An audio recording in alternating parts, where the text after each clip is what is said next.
नमस्कार दोस्तों, आप सभी का मेरे चैनल खुशूस वॉइस में बहुत बहुत स्वागत है। आज की हमारी जो पोस्ट है वह लड्डू गोपाल से संबंधित है। लड्डू गोपाल की मूर्ति पर अक्सर करके एक पैर के पंजे का निशान होता है, तो वह क्यों है और किसका है? तो चलिए आइए हम जानते हैं। भगवान श्री कृष्ण का बाल स्वरूप हर किसी का मन मोह लेता है। ब्रजधाम ही नहीं बल्कि देश के हर छोटे से छोटे कस्बे और बड़े से बड़े शहर में लड्डू गोपाल की सेवा की जाती है। कहा जाता है कि लड्डू गोपाल जी भी किसी विशेष तामझाम के नहीं, आपके प्रेम और आपके भाव के भूखे हैं।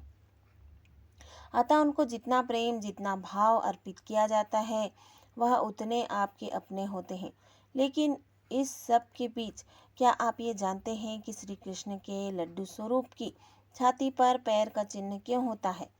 बता दें कि ये चिन्ह भगवान श्री कृष्ण के बाल स्वरूप लड्डू गोपाल और युगल स्वरूप में ही चिन्हित होता है।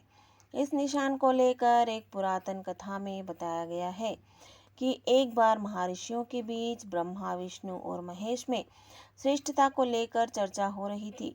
इसका कोई निष्कर्ष ना निकलता देख ब्रह्मा जी के पुत्र महर्षि भृगु को त्रिदेवों की परीक्षा लेने का कार्य सौंपा गया। महर्षि भृगु सर्वप्रथम ब्रह्मा जी के पास गए। उन्होंने न तो प्रणाम किया और न ही उनकी स्तुति की। यह देख ब्रह्मा जी क्रोधित हो गए। क्रोध की अधिकता से उनका मुख लाल हो गया। लेकिन फिर यह सोचकर कि ये उनके पुत्र हैं, उन्होंने हृदय में उठे क्रोध के आवेग को विवेक बुद्धि में दबा लिया। इसके बाद महर्षि भृगु कैलाश गए। देवादिदेव महादेव ने देखा कि भृगु आ रहे हैं, तो वे प्रसन्न होकर अपने आसन से उठे और उनका आलिंगन करने के लिए भुजाएं फैला दी।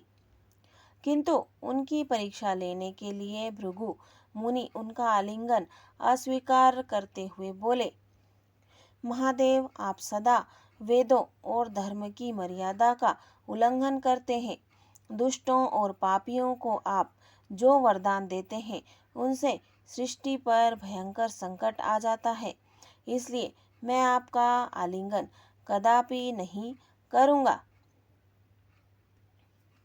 उनकी बात सुनकर भगवान शिव क्रोध से तिलमिला उठे।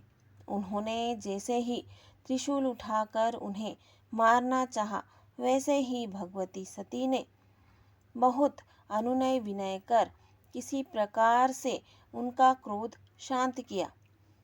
शिव और ब्रह्मा की परीक्षा लेने के बाद भृगु बैकुंठ लोक गए।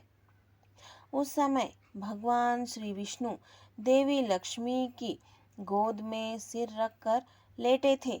भृगु ने जाते ही उनके वक्ष पर एक तेज लात मारी।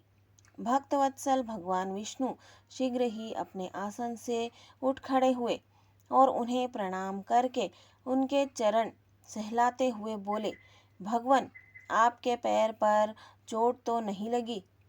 कृपया इस आसन पर विश्राम कीजिए।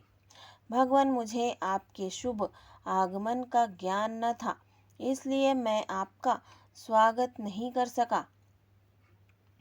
आपके चरणों का स्पर्श तीर्थों को पवित्र करने वाला है। आपके चरणों के स्पर्श से मैं धन्य हो गया।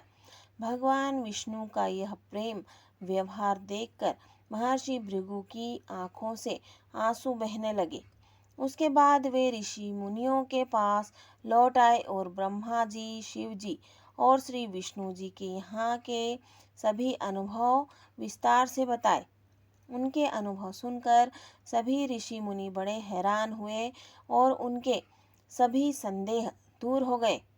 तभी से वे भगवान विष्णु को सर्वश्रेष्ठ मानकर उनकी पूजा अर्चना करने लगे।